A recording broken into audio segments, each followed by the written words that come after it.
asalaamaaleykum mbokki Sénégal asalaamaaleykum surtout yéen doomu Ndar yi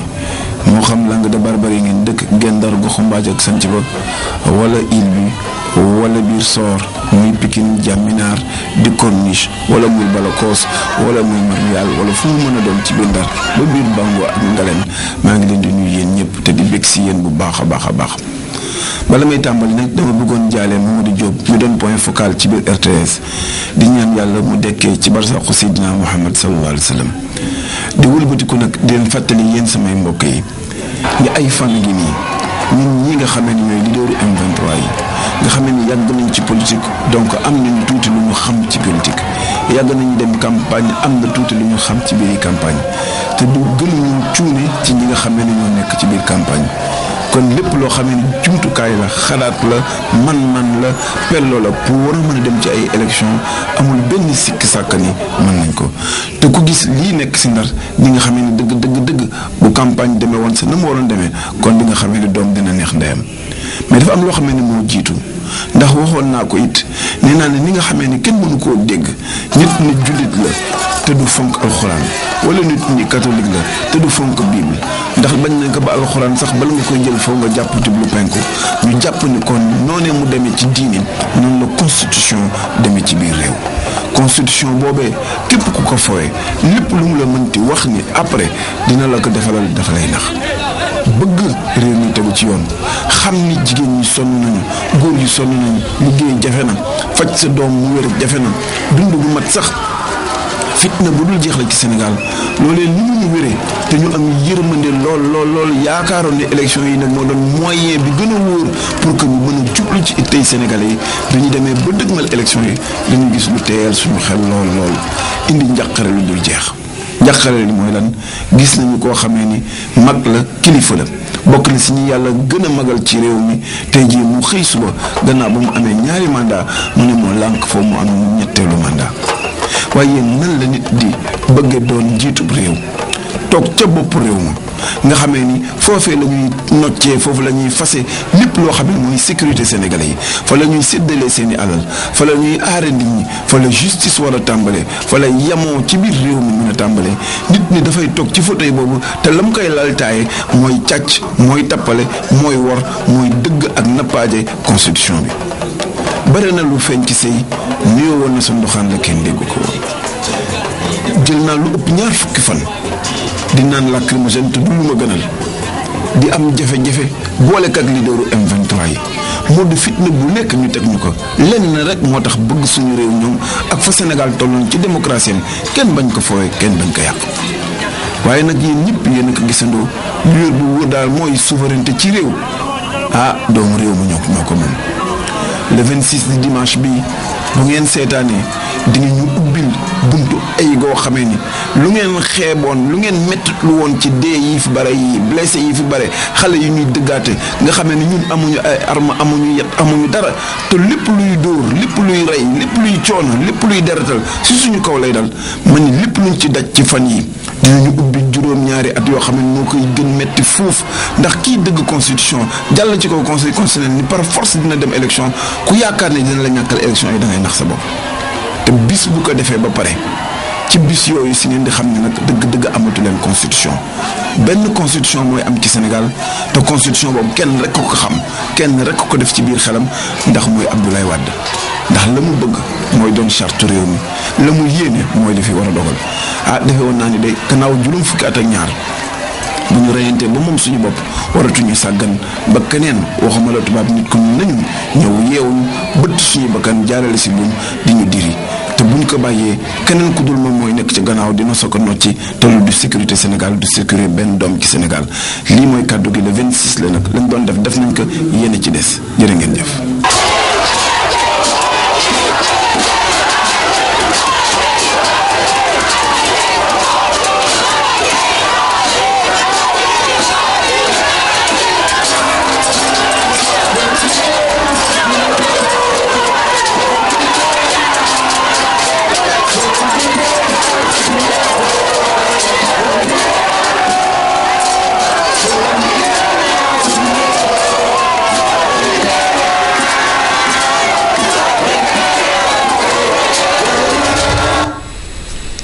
Le candidat Mordien du parti de l'Espoir Yakar a alterné caravane et meeting. Il était à Mbacké et Dara.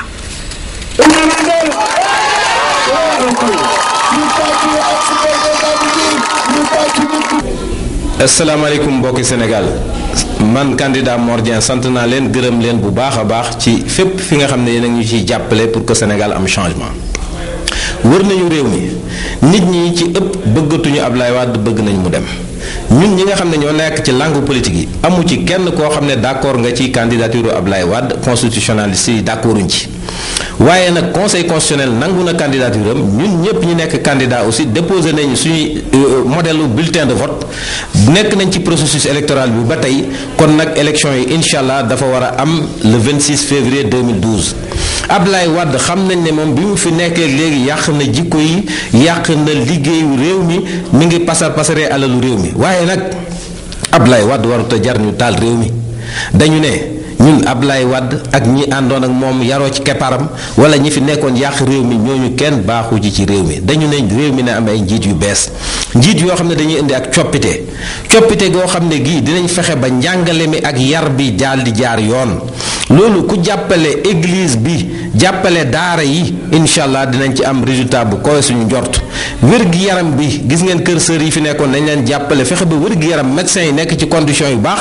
dëkk yi ci ëpp am ay hôpitaux am ay ambulance sapeur pompier yi ñu dooleel leen loolu dina dooleel wér-gu-yaram bi lu jëm ci mbay mi càmm gi napp gi loolu xam ngeen ne mooy suñ ñetteelu ponk programme te mbay fii ak développé wuñ ko Sénégal du mën a jëm kanam am na baykat yi nañ leen jàppale am na sëriñ soo xam ne ñu ngi ci mbay mi nañ leen jàppale kon mbay loolu moom mooy développement wu Sénégal ak càmm gi ak napp gi ñu ne infrastructure yi am na gox yoo xam ne amuñu ndox amuñu courant amuñu téléphone amuñu yoon bu fay dem amuñu chemin de fer loolu moo war a doon farata justice sociale bi alalu réew mi ni ñu koy séddalee mais jaarul yoon am na ñoo xam ne gisuñu ci seen bopp ba pare nag ñi ëpp ci réew mi dañu war a am liggéey te loolu amu fi loolu moo tax ñu ne ñun bokkuñu ci benn coalition parce que coalition yi aussi ak Ablaye Wade benn lañu loolu doon di changement ci réew mi liy indi changement mooy njiit yu bees gouvernement bi bu mu weesooti ñaar fukki ministre ak juróom assemblée nationale bi ñu wàññi ko def ko téeméeri député te dootul am ay député yoo xam ne mënuñoo lire mënuñoo bind nekk fa di tàccu rek ñu leen di fay alalu askan bi jox leen 4x4 jox leen carburant teguñu ko fenn nañu jël ay député yoo xam ne dañuy mën a lire ci arabe wala ci français ndaxte ñun kàllaama boobu dañ ko bëgg a dugal ci li nga xam ne moom la ñuy liggéeyee ci réew mi ñu ne nañu fexe ba nga xam ne Sénat bi ñu dindi ko fi ay milliards yu dul jeex la ñu delloo ko ci askan bi def ci ay forage def ci ay courant def nit ñi mën a am ay ambulance ñu ne nañu fexe ba nga xam ne fonds politique yi Ablaye Wade doon dugal ci ay valise di ko séddale à gauche à droite loolu bu mu amati ci Sénégal parce que alalu askan wi la ku ñu dénk alalu askan wi nag au lieu que nga liggéeyal askan wi nga jël ko di ko pasaree mu am ñoo xam ne ñi ngi rafle am ñoo xam ne ñi ngi xiif am na ñoo xam ne ñi ngi feebar mënuñoo faju ma ne kooku boo ko defee da ngay boo demee yomal xiyam da nga am problème ak suñu borom ñun politique jaamu yàlla la alalu askan bi nañu ko delloo askan wi lii def changement fii daal ci Sénégal ngeen jël ku mel ni Mordien moom ngeen xam ne musta ayibal benn xaalisu gouvernement musta dugg ci lenn kooku moom mooy changement bu ko defee gouvernement bi may fal société civile bi ci ñaar fukki ministre ak juróom fukki yi ak ñett ci société civile bi lañuy jógee ma ne Sénégal jot na ngeen def changement parce que politicienne bi dafa war a jeex nañu wut ay nit ñu bees ñooñu liggéey Sénégal mën a jëm kanam ma ne wër naa kër diine yi fii nag ma mujjee ci Touba fii moom laa bokk fii la sama yaakaar nekk tey ak ëllëg maa ngi sant bu baax incha allah fii laa fas yéene voté kër diine yépp nag dem naa ci dem naa seeti monseigneur Adrien Sarr dem naa Tiwaawan dem naa Njaasaan dem naa Canaba fu ci nekk dem naa ci am na kër diine yoo xam ne nag peut-être àgguma fa waaye ñooñu tam nañ ma jégal ñoo xam ne ñoom dañoo am seen cër ci réew mi waaye nag ñun fii Sénégal jàmm la ñu bëgg képp ku fi yee fitna du ñu ànd ak yow tey du ñu ànd ak yow ëllëg tey ñi fi yee fitna ba ay bakkan faatu fi wala ñu yàq fi alalu jàmbur incha allah bu ñu ma defee président de la république yooyu yëpp dinañ ci def ay enquête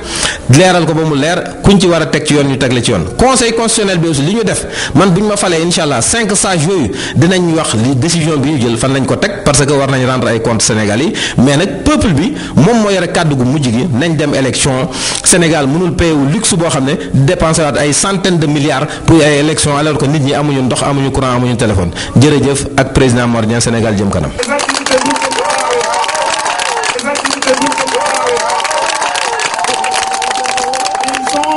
À votre disposition.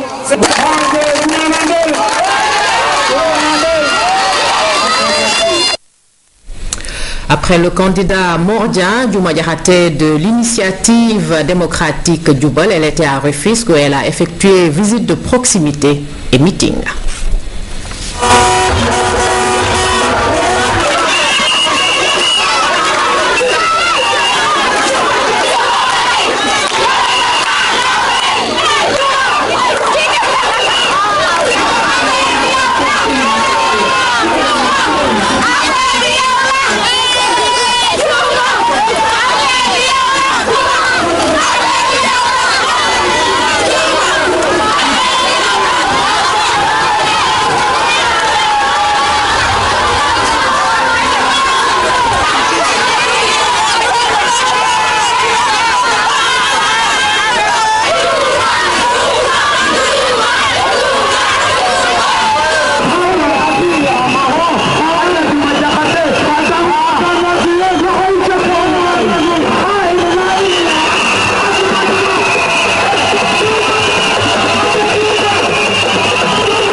waa Ndakaaru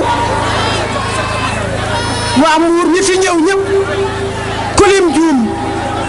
maa ngi leen di sant bu amul ab di leen gërëm yéen ñëpp di leen nuyu ci seen tur ak seen sant ñu ne peccu liir bu neexee nay jaate yi ci magga yi buñ ne tey juma ku tax te ngeej bu ma fi juddu woon yaru leen ma yar bu rafet kontew leen ma faalew leen ma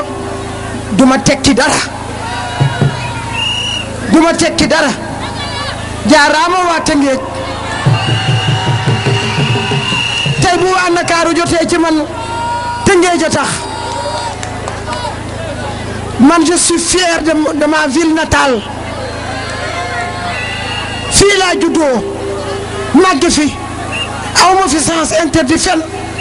aw ma noon fen yéen ñëpp ma bëgg yéen ñëpp yéen a ma bëgg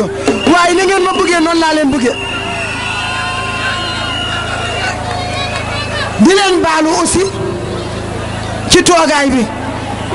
ñu dugg see Tëngéej yàgg na mais fu ñu jaar ñu arrêté ñu di ñu arrêté di ñu tàccu di ñu arrêté ba ñu egsi loolu tax ñu guddee maa ngi ciy jéggulu man ak sama délégation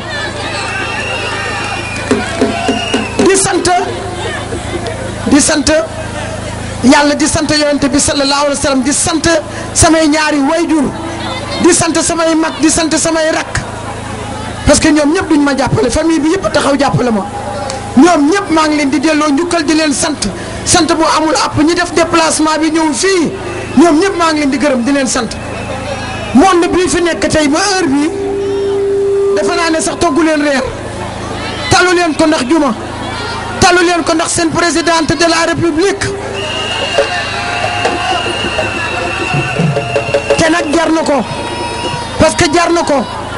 nee na ma ko jaral liggéey amatul ci dëkk bi dañoo sonn ñëpp a sonn ndax nag Ablaye Wade def na fi 12 ans de alternance année lu ñu fi gis année lu amélioré wu xam nga lu ma war a def fu mu ne jël retraite am dem bàyyi ñoog suñu dëkk maa waxoon waxeet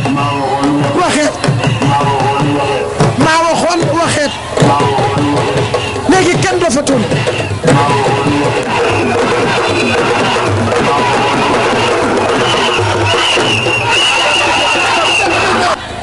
Tëngéej duñ leen a fàtte te loolu du yoon rax dolli canal yaa ngi leen di bëgg a rey xet yaa ngi leen di bëgg a rey te man de xam naa ne Tëngéej bii xaw ma ban dëkk de waaye Tëngéej bii moom dinaa fi gañe bu soobee yàlla yonente bi ma bëgg nag le 26 février ak jàmm ak salaam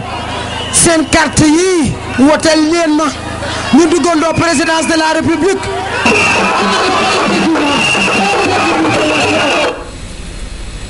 Le candidat Ibrahima Fall de la coalition Taxaw Thème ak Ibrahima Fall était à Dakar. Il a fait une déclaration. bari na ñu laajte lan moo tax Ibrahima Fall deful campagne ci programme am loola lu yomba leeral la candidat yi nga xam ni dañu bokkoon ci M23 bi ñu dajaloo dañu ni seeni programme dañu koy bàyyi bokk benn programme boo xam ni bii du lenn lu dul fexe ba candidat Abdoulaye Wade wàcc ñu dindi candidature am naam ñépp lañu waxoon defuñu ko wante ñun yàlla suturaal nañu ba ñu sàmm suñu kàddu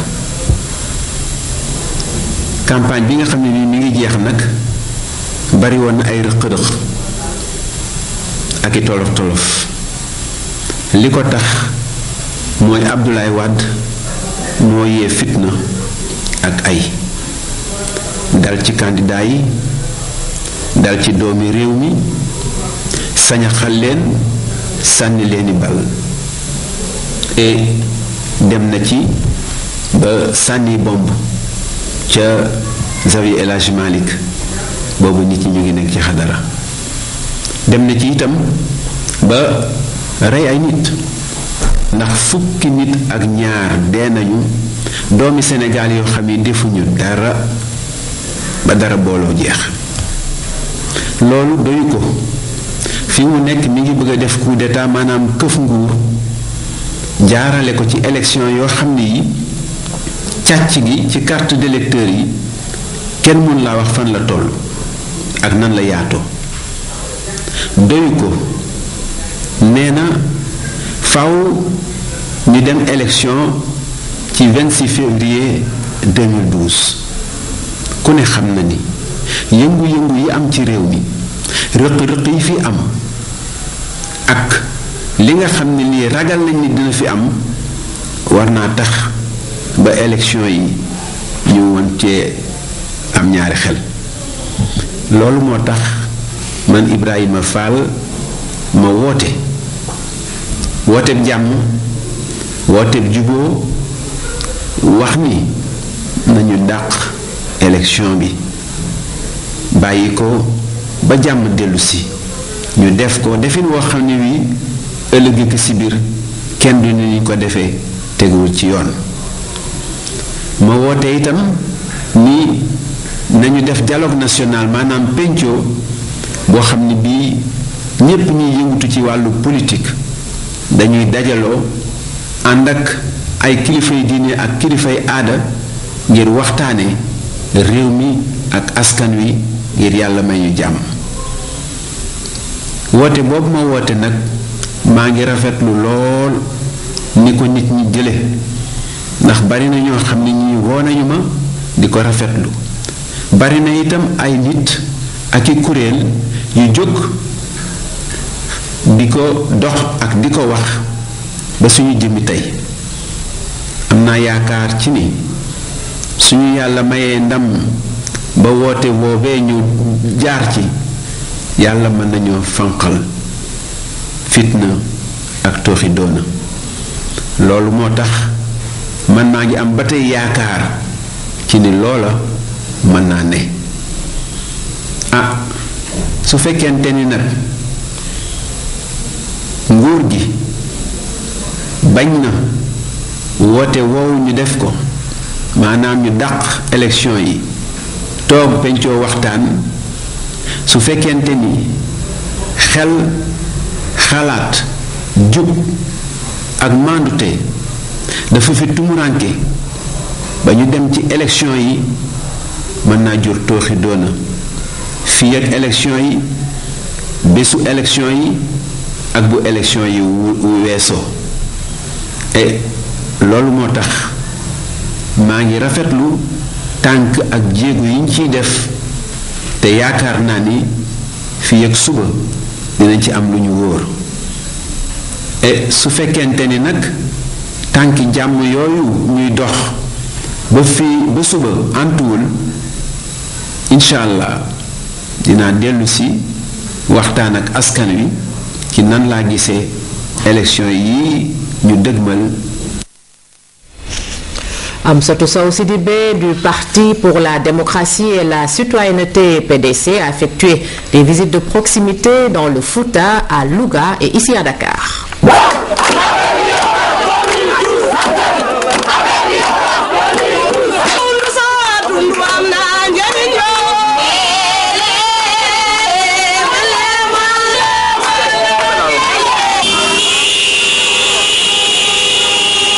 Campagne électorale bi nag mu ngi jeex maa ngi fii tey Louga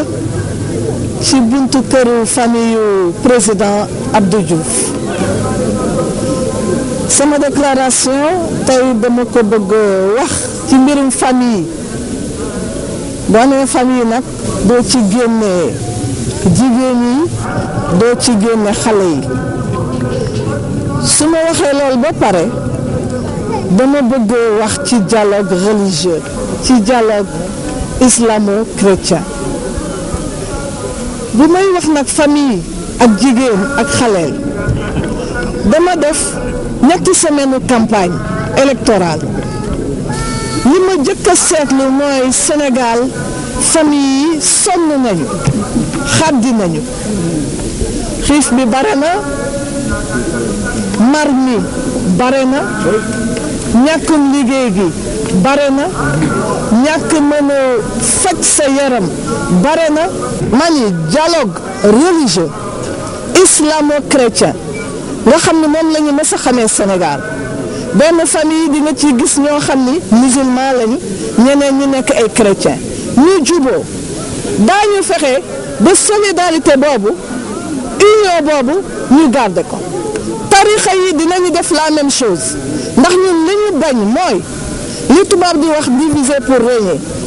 xàjji ak seen pour mën a toog toogaay bu dëgër loolu nag day tas réew moo tax ñu ne duñu ko nangu.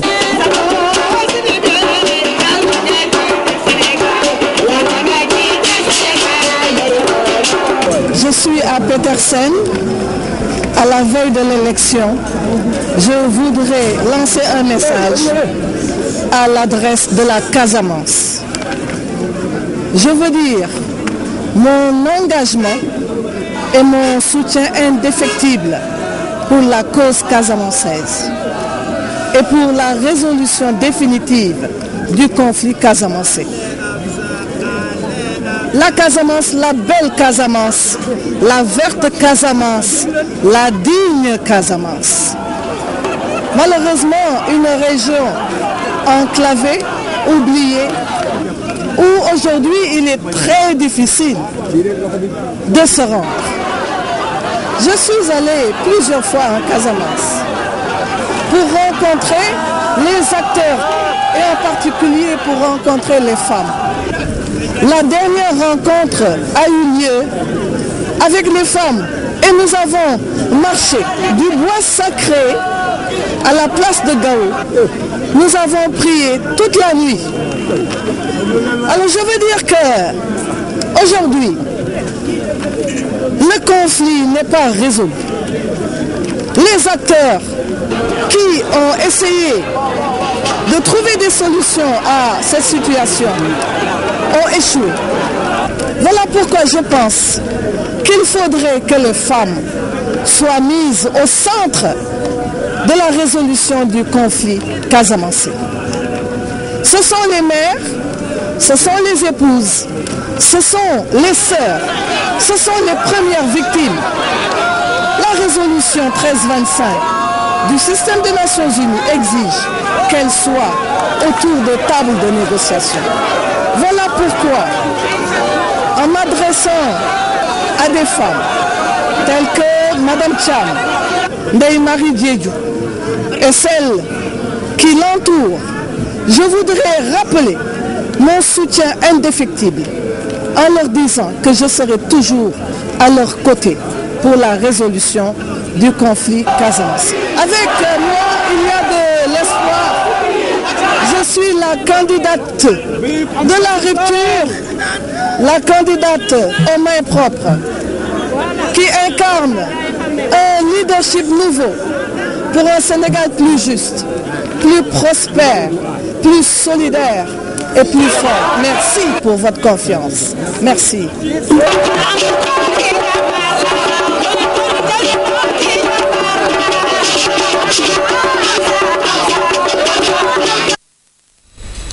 Nous en venons au candidat Ousmane Tanor Dieng de la coalition Benno ak Tanor. Il était à Ourossogui, dans la banlieue dakaroise, notamment à Guédiawaye et Golf. Il s'est également rendu au stade Iba Mar Diop.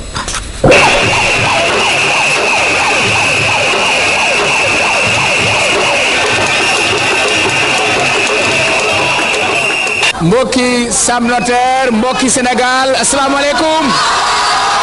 ci mbiru njàngale mi dañu fexe ba mu am fii université de la banlieue wax naa itam ne mbiru insécurité bi inshallah dinañ def ay police de proximité gendarmerie yu jógee ci quartier yi pour que agression yi jeex dañ fii ci banlieue bi mbiru inondation yi xam naa ne seen soxla la mais inondation moom li koy régler mooy assainissement urbanisation restructuration su neexee yàlla dinañ ci taxaw xam nañ ne xale yi seen amum xëy lu am solo la xale yi liggéeyatut bulletin Benno ak Tanor bulletin bu vert kenn du ko jaawale bulletin bi dafay vert dafa am biddiw bu xonq mbokki Ourossogui asalaamaaleykum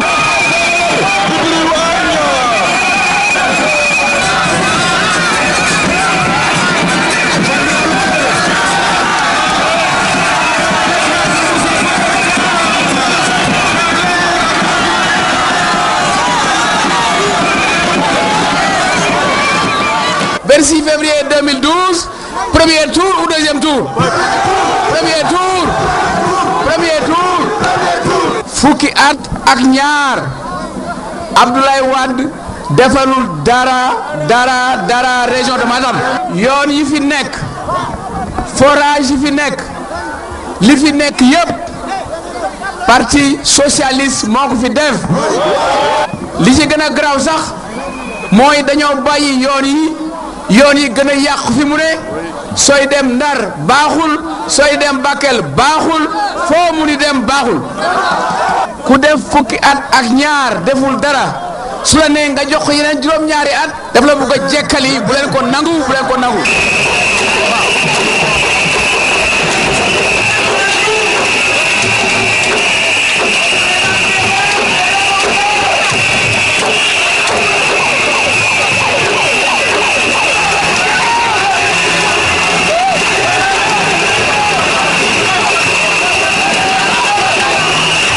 À cette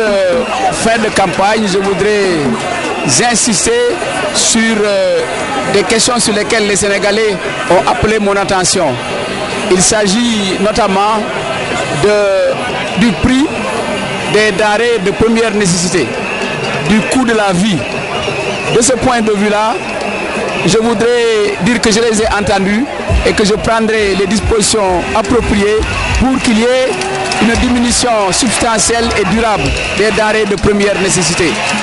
Je mettrai cela mon premier acte. Les Sénégalais verront rapidement que nous avons l'équipe compétente pour respecter les engagements que nous avons pris. S'agissant maintenant des valeurs qui fondent la République, parce que la République que nous proposons, c'est la République des valeurs connues dans notre pays comme le Djom, comme le Djoup, le Mandou, le travail, liggéey yooyu mooy valeurs yi nga xam ne mooy valeurs yi gën a am solo ci Sénégal su valeur yàqu rek yëpp yàqu na moo tax loolu dinañ ci taxaw ci république bu bees bi pour valeur yooyu jox ko doole loolu nag li tax mu mun a am mooy impunité dootul am parce que su dee ne ku ne lu la neex nga def mais kooku benn valeur kenn du ko respecté loolu la war def ci Sénégal mbiru xale yi itam seen xëy kooku problème bu am importance la nañ ci taxaw pour ñu am qualification professionnelle loolu aussi dañuy def des assises de l'emploi et de l'économie pour génn ci ay solutions des na itam li nga xam ne war nañ ko waxtaane bu baax a baax pour que mu am solo ci jàmm Sénégal su moyee lekk bi ak faju bi ak njàng mi jàmm ji moo ci des jàmm ji mooy mbiru Casamance bi kooku incha allah commencé woon nañ ko régler dinañ ko taxawaat ñëpp bokk ci Guinée-Bissau bokk ci Gambie bokk ci ñun ñu mun comme partie garante ñu mun koo régler. Macky Sall de la coalition Macky 2012 donc a présidé des meetings à Fatick et Pikine.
Le 26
Meeting et caravane pour le candidat Cheikh Tidiane Gadio de la coalition Gadio Président. Il était à Mbacké, Diourbel, Bombay, Thiès, Pout et Bayar.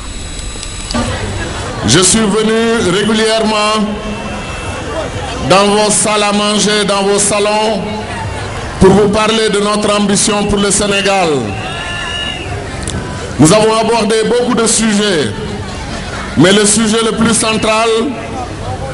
c'est le credo principal de notre programme: nourrir, éduquer, soigner les Sénégalais et libérer leur énergie. Beaucoup de compatriotes m'ont demandé comment vous allez libérer l'énergie des Sénégalais. Nous voulons d'abord lancer un appel à toutes les couches de notre population que nous n'avons pas pu interpeller directement sur le processus qui leur permettrait eux aussi ou elles aussi de libérer leur énergie. Une des couches les plus fondamentales de notre société, ce sont les femmes sénégalaises. Vive les femmes du Sénégal! Vous êtes le socle de la nation. Rien de grand ne peut se faire dans ce pays sans la femme sénégalaise. Nous vous respectons comme épouse, comme sœur et avant tout comme mère. Nous savons que dans les sociétés qui ont réussi le pari du développement et de la modernisation, la femme a été libérée. La femme a pris toute sa place dans le système institutionnel, économique et social. Cheikh Tidiane Gadio, à la tête du Sénégal, ce sont les femmes qui arrivent au pouvoir dans ce pays. J'ai un immense respect et une grande considération pour toutes les femmes du Sénégal et je sais qu'on ne peut pas bâtir un pays en marginalisant 52% de la population. Ce n'est pas possible. Je suis pour l'égalité, je suis pour la parité. Je voudrais saluer nos compatriotes qu'on appelle les handicapés. Le mot handicapé n'est peut-être pas le mot le plus approprié. Ce sont des compatriotes qui ont une déficience ou un manque physique pour agir comme tous les autres Sénégalais, mais ils sont comme tous les autres Sénégalais, des Sénégalais à part entière. Je prends l'engagement que la nation s'occupera de la couche de la population que nous appelons les handicapés. Ce sont des Sénégalais comme nous, à 100%, ils ont tous les droits et tous les devoirs dans notre nation. Je voudrais aussi saluer les retraités du Sénégal. C'est vous, par votre travail, qui nous avez donné ce pays, que nous aimons tant et plus. Une fois à la tête du Sénégal, nous allons réviser la pension retraite. Nous allons donner toute sa place à la population retraitée. Nous allons utiliser votre talent, votre expérience et vous inviter à continuer à libérer votre énergie au service du Sénégal. Vive les retraités du Sénégal. Merci pour ce que vous avez fait pour la nation.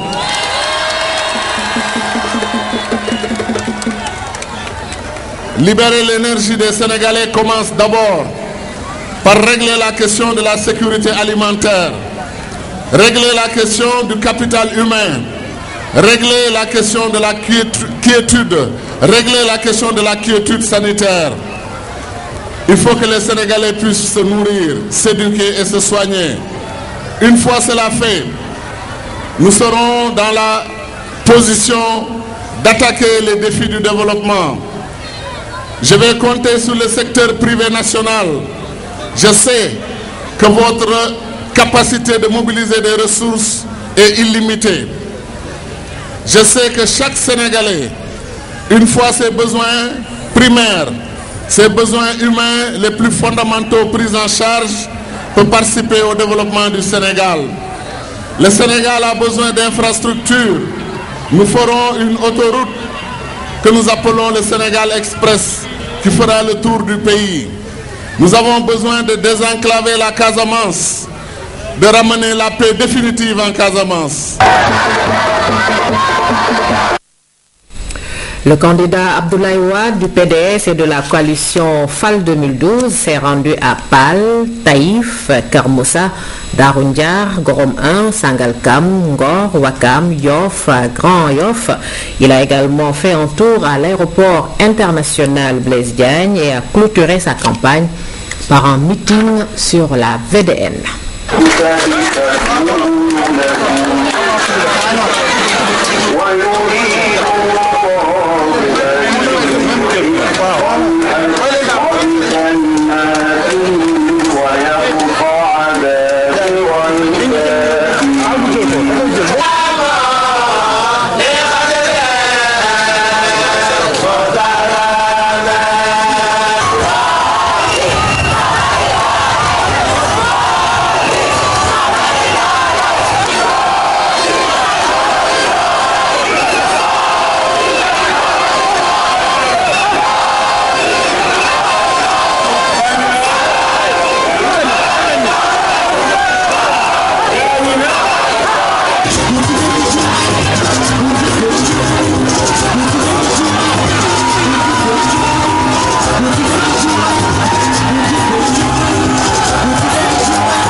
Sénégalaises, Sénégalais,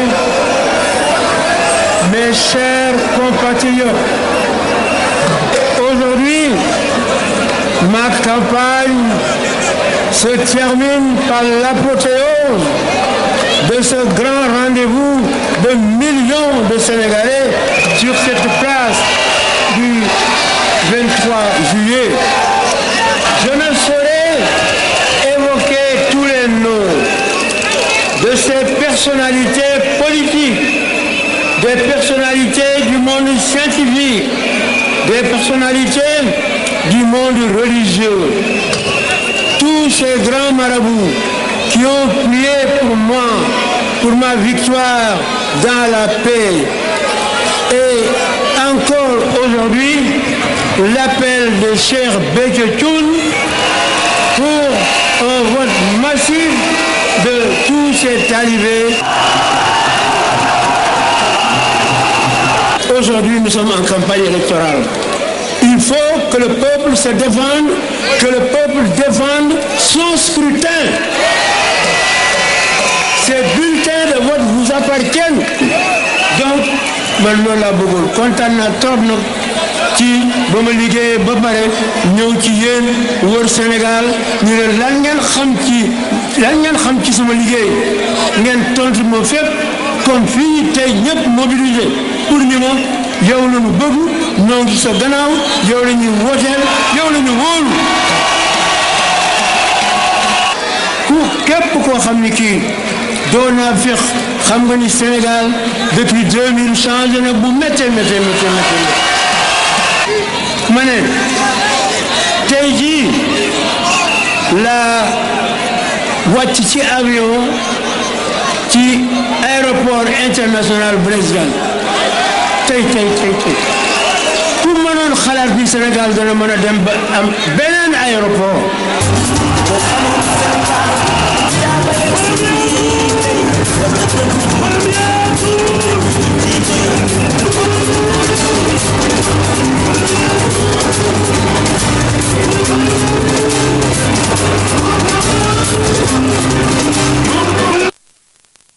Voilà, dernier jour de campagne pour tous les candidats. Idrissa Seck de la coalition Idy 4e président était lui à la place de l'indépendance. Il a assisté au rassemblement du M23. Nous allons suivre dans un instant sa déclaration. D'être resté déterminé, d'être resté pacifique, mais de continuer la lutte pour la défense du droit, la lutte pour la défense de la démocratie, car si l'on ne peut pas vivre libre, si l'on ne peut pas vivre sous l'emprise de la loi et du règlement, cela ne sert à rien de vivre parce que ce sera le règne de l'esclavage. Je sais bien que beaucoup de nos compatriotes auraient souhaité me voir battre campagne comme d'habitude en parcourant la Casamance, le Fouta, le Sine Saloum, le Baol. Mais ce que nous réalisons ici, sur cette place aujourd'hui, c'est cela qui conduira à la paix en Casamance. C'est cela qui permettra le développement de l'agriculture le long du fleuve Sénégal. C'est cela qui permettra l'accès à l'emploi. C'est cela qui permettra l'accès au financement pour nos femmes. Il ne faut pas s'y tromper. Cela se passe ici parce que si on n'a pas le courage de faire face à l'arbitraire, si on n'a pas le courage de condamner l'arbitraire, si on n'a pas le courage d'exposer sa vie et sa liberté au bénéfice de son peuple, on n'est pas digne de le diriger.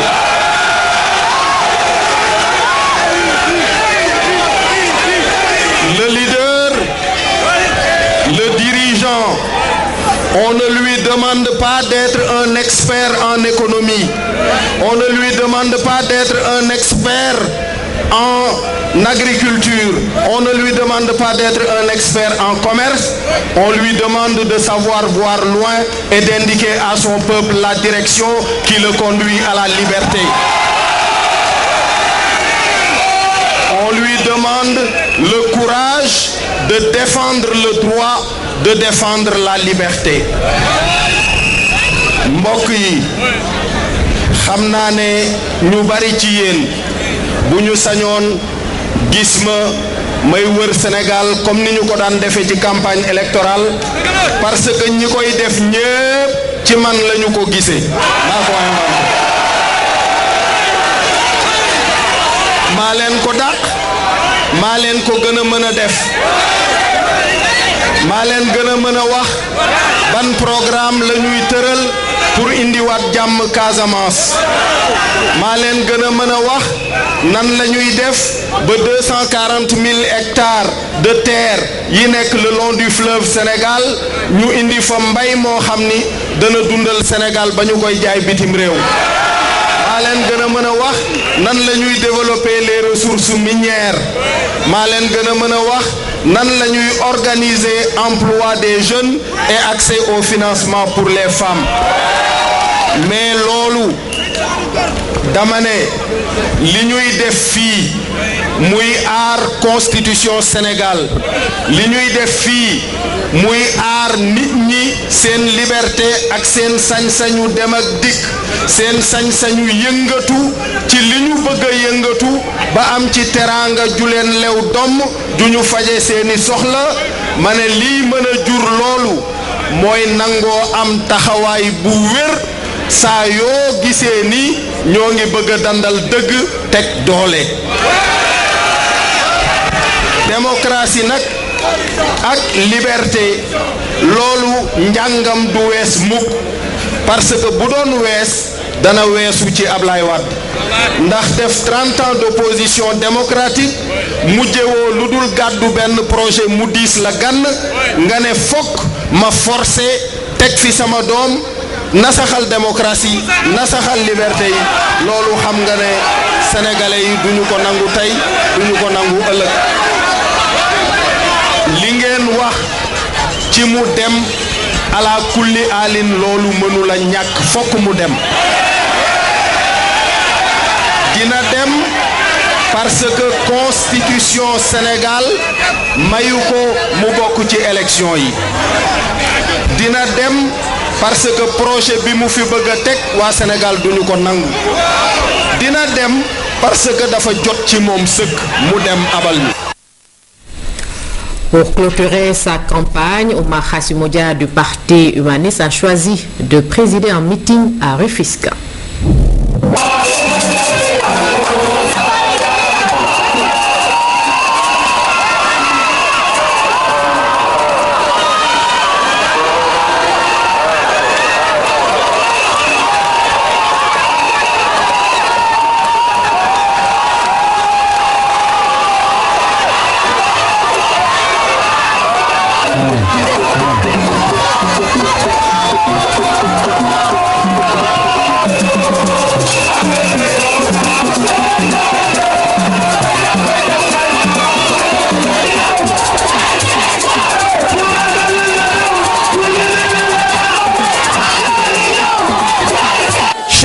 Compatriotes, dama bëgg avant tout vous féliciter pour votre mobilisation exceptionnelle de ce soir.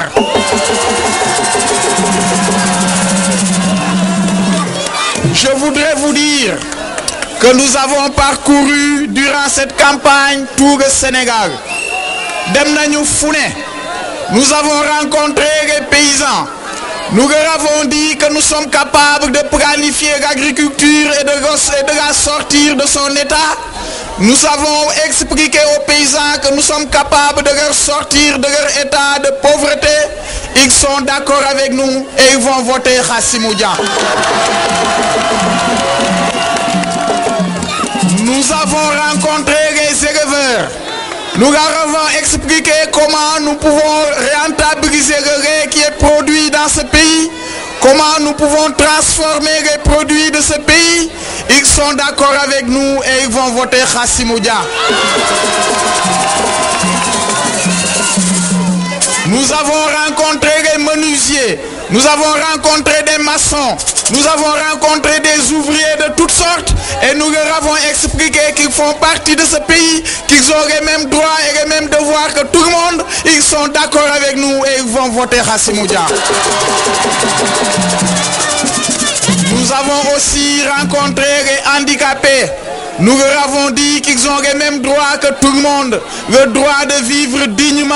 le droit de vivre de leur sueur, le droit d'être écoutés parce qu'ils font partie de la société. Eh bien, ces handicapés sont d'accord avec nous et ils vont voter Khassimou Dia. Nous avons rencontré le troisième âge. Nous avons rencontré les retraités. Nous leur avons dit que nous sommes d'accord, que si nous sommes d'accord pour l'alternance générationnelle, nous sommes aussi des partisans de la solidarité intergénérationnelle. Nous avons promis aux retraités de les soutenir. Ils sont d'accord avec nous. Ils vont voter Khassimou Dia. Mais surtout, nous vous avons rencontré, vous les jeunes de ce pays, vous qui n'avez plus d'espoir, nous vous avons donné de l'espoir, nous vous avons montré l'espoir à l'horizon, nous vous avons dit que l'espoir est possible, nous avons dit qu'il est possible de gagner dignement sa vie dans ce pays, nous vous avons montré comment, par des projets, nous pouvons transformer ce pays et donner à tout le monde la possibilité de vivre de sa sueur, de faire du ñakk jariñu. Et vous les jeunes, vous êtes d'accord avec nous. Et vous les jeunes, vous allez voter Khassimou Dia. Et vous allez avec nous rendre possible le rêve d'un Sénégal nouveau, le rêve d'un Sénégal émergent. Parce que yéen xale yi yéen a ko yor, yéen xale yi yéen gi ma leen di wax mooy mbir mi jarul xuloo jarul xeex ni ñu def en 2000 ba gagné Abdou Diouf ba jógee ko fi inchallah noonu la ñuy def en 2012 ba gagné Abdoulaye Wade ba jógee ko fi samp fi Khassimou Dia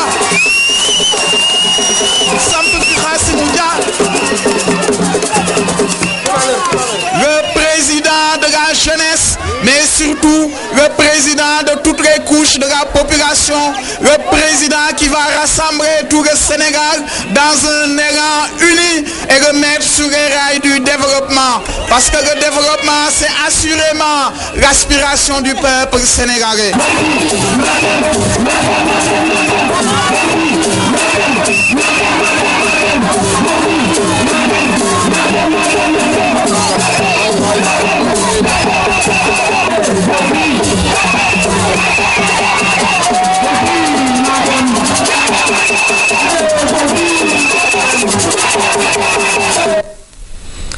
Le candidat Doudou Ndoye de l'Union pour la République UPR Diammo a organisé à Mbour et Dakar visite de proximité et meeting.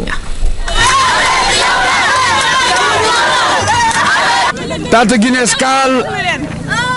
adhéré na au Diammo. Tata Guinescal nee na lay wàccal Doudou yéeg waa Josmone waa Sessène waa Loul Sessène waa Sindial waxal jàmm samay mbokku séeréer Nafio Mekhemen Futubna yéen séeréer si séeréeru Safeen séeréeru Siin séeréeru Bawol séeréeru Morolan maa ngi leen di nuyu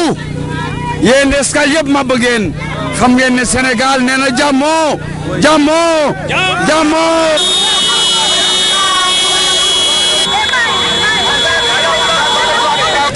maa ngi fii Sandiara dans la grande banlieue de Mbour Sandiara baykatu melon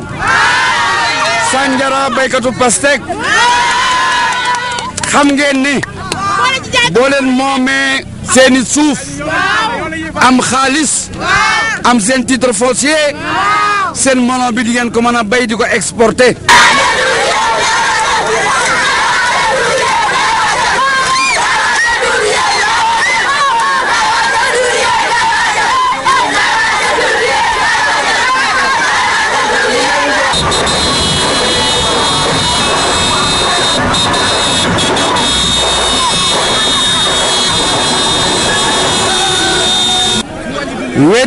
weddi gis bokku ci am na mag mu ne weddi gis bokku ci dëgg la gis naa ñaari tali gis naa benn autoroute wante gis naa réew mu ñàkk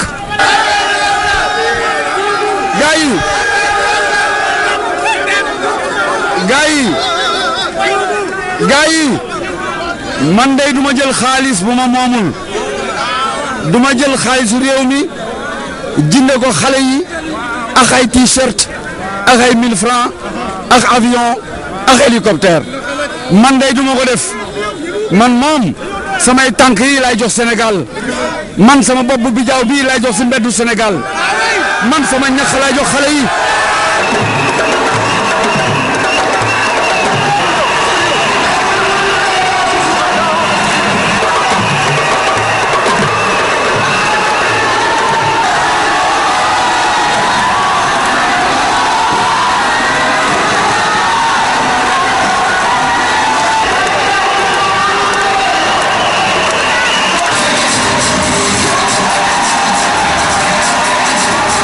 mbokku Sénégal maa ngi nuyu di sant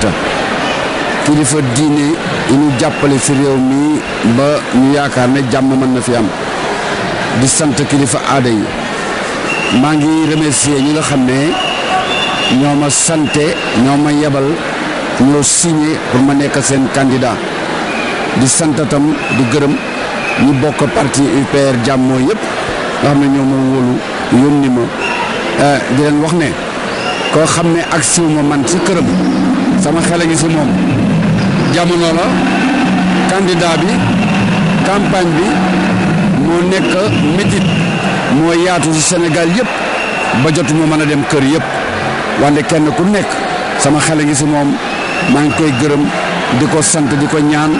mu wax ak njaboot gi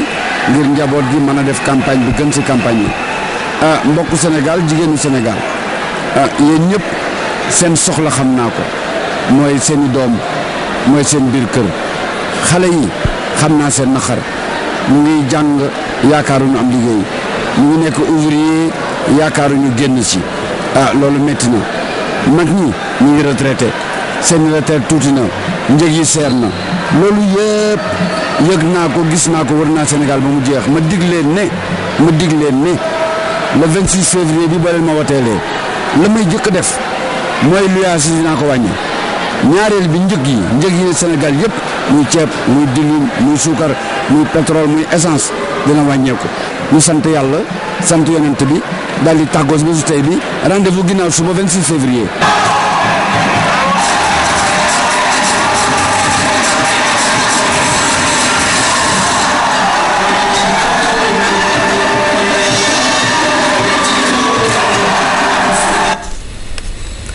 Le candidat Djibril Ngom du parti Taxawu Askan Wi a fait une déclaration. Je vous propose de l'écouter. asalaamaaleykum tey seen candidat Djibril Ngom moo dellu si ñëw di waxtaan ak sénégalais yi sénégalais yi mag ak ndaw ci programme bi nga xam ne moom la bëgg laal ëllëg su dee yéen sénégalais yi porté ngeen ko mu nekk président de la République du Sénégal. dama xam ne nag lu tax ma ñëw tey pour wax yéen dama bëgg leen wax lu tax ëllëg ma yaakaar ne man ngeen ma woteel ndax ma nekk président de la République ndax dañu gis ne fi mu nekk dund gi metti na cher na soo ne xoolee diwlin bi yépp fi mu nekk dafa cher loolu moo tax man ci sama programme am naa loo xam ne dinaa ko def mooy dinaa def ba nga xam ne yàq gi ak dépense yi nga xam ne fu nekk lañ koy def te dépense yoo xam ne sax amul benn njariñ ma def ba nga xam ne ëllëg dinañ ko wàññi ba nga xam ne du ñu soxla di yokk ceeb bi ndax ceeb bi wala diwlin ji wala tout simplement li nga xam ne tubaab mu ngi wax panier du consommateur fi ñu koy jëlee rek mooy ti droit yi ak ti taxe yi loolu nag lay daaneel ba nga xam ne ëllëg koo xam ne bëgg nga jënd di nga mën a jënd ti njëkk loo xam ne njëkk lu jaadu la ma xam ne tam Sénégal dafa nekk dëkku baykat man ne dinaa def programme boo xam ne mbay mi dinaa ko yombal ndax damay commencé fi nga xam ne mooy suuf si ndax suuf si fi mu nekk dafa na sax suuf soosu dinaa jël xaalisu état bi foo xam ne dinaa ko xam fu mu koy jëlee ndax di économie yooyu ma lay wax ba nga xam ne dinaa ko dugal ci suuf si ba ëllëg suuf si nekk loo xam ne suuf si tëmbalee gàncax gi tëmbal si semence incha allah baykat bi nappkat bi sàmmkat bi dinañu am loo xam ne am ay revenu yoo xam ne ëllëg mooy ëpp lii torop li nga xam ne am nañ ko tey ndax loolu mooy ndóol gi nag laa bëgg a wàññi te ba foofu laa ko bëgg a jaaral te agriculture boo xam ne muy mbay moo xam ne ëllëg kenn duñ ko dàq te duñ ko mën a roy fenn def ko foofu lañ ko daan defee ba nga xam ne agriculture Sénégal mbayu Sénégal dina participer loo xam ne di croissance li ñuy wax croissance économique li nga xam ne aussi dinaa ko def boobu ma jëlee mbay meek sàmm beex napp bi yooyu yëpp laay boole su ma ko boolee nag li nga xam ne moo si gën a am solo mooy def ba nga xam ne ëllëg xale yi nekk di banlieue bi xale yi nekk di biir région yi xale yi nekk di ville yi xale yooyu yëpp nekk xale Sénégal te soxla liggéey ma indi programme boo xam ne day jóge ci éducation programme boo xam ne dinañu mën a financer ndax dinaa créer dinaa sanc benn fonds boo xam ne ñu ngi ko tuddee fonds national de l'emploi et de la solidarité boo xam ne fonds boobu dina mën a ëllëg financer projet xale yi ëllëg dina mën a financer projet jigéen ndax jigéen ñi kat sonn nañu te war nañ leen féete fenn dinaa indi fonds national de l'emploi et de la solidarité boo xam ne yaa ngi jël 100 milliards de francs CFA tëmbal ko di fonds boobu li nga xam ne nag am na solo ndax dëkk électricité muy courant bi war nañu daaneel njëg bi te am naa programme boo xam ne dinaa ko boole programme des logements muy ay kër yoo xam ni ñu néew doole ñoo ko yem ëllëg ma boole ko si def si solaire ba nga xam ne ëllëg dinañ jël li nga xam ne ëpp na te électricité boobu nga xam ne mu ngi ci biir kër yi ñu mën ko jaay électricité jaay ko di Sénégal. li nga xam ne nag aussi am na solo mooy réforme institutionnelle mooy Sénégal bi nga xam ne dafa jël nguur te man yaakaar naa ne soo demee fare dinaa ko def mooy duma toog sama bureau dinaa dem ci biir Sénégalais yi dinaa waxtaan ak Sénégalais yi dinaa dem ba nga xam ne surtout Sénégalais yi nga xam ne ñu bari dañuy feebar duñu faju ma faj leen mais waxtaan woo nga xam ne dama koy def ne sama gouvernement aussi dañuy wàcc ci biir nem ma teex nit yi xamanteex nit yi xool nit ñi ñuy jàmbat xool naka la ñuy ëllëg def ba nga xam ne ëllëg dinañu mën a jël loolu yëpp teg ko fële ndax fi mu nekk de li nga xam ne moo am solo mooy li ñu bëgg mooy changer Sénégal dinaa dugal benn amendement moo xam ne dina tax ba nga xam ne ëllëg dinañu permettre nga xam ne constitution bi kenn dootu ko laal dinañu permettre tam ëllëg suñu dugalee amendement boobu gouvernement bu mu am dootu am ministre de la justice dina am ministère boo xam ne comme ni ñu koy defee assemblée nationale chargé des relations avec la justice loolu suñ ko defee rek du am benn président du am benn ministre boo xam ne dina jël doole teg ko ci kaw ku néew doole di jël doole teg ko ci kaw baadool la ndax dama bëgg ëllëg Sénégal ni ñu koy gérer Sénégal ni ñu koy doxale ñu doxal ko yoon woo xam ne ku am droit rek li nga am droit lañ lay jox loolu moo tax ma insister ñu bàyyi sama campagne ñëw waxtaan ak Sénégalais yi pour ne leen lu tax ñu ëllëg ngeen war a woteel Djibril Ngom di ñaan ngeen woteel pour moom ndax ëllëg dafay yaakaar ne su ma ko joxee nguur gi dëgg dina fi sax ba faw wasalaam. Le dernier journal de la campagne électorale que nous bouclons avec le candidat Moustapha Niasse de la coalition Benno Siggil Sénégal. Il était en meeting à Sokone, Taïba, Nioro et Kaolack.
Dimanche 26 février 2012 est-ce que pare ngeen pour génne fi Abdoulaye Wade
dimanche-là va être une borne kilométrique dans l'histoire du Sénégal.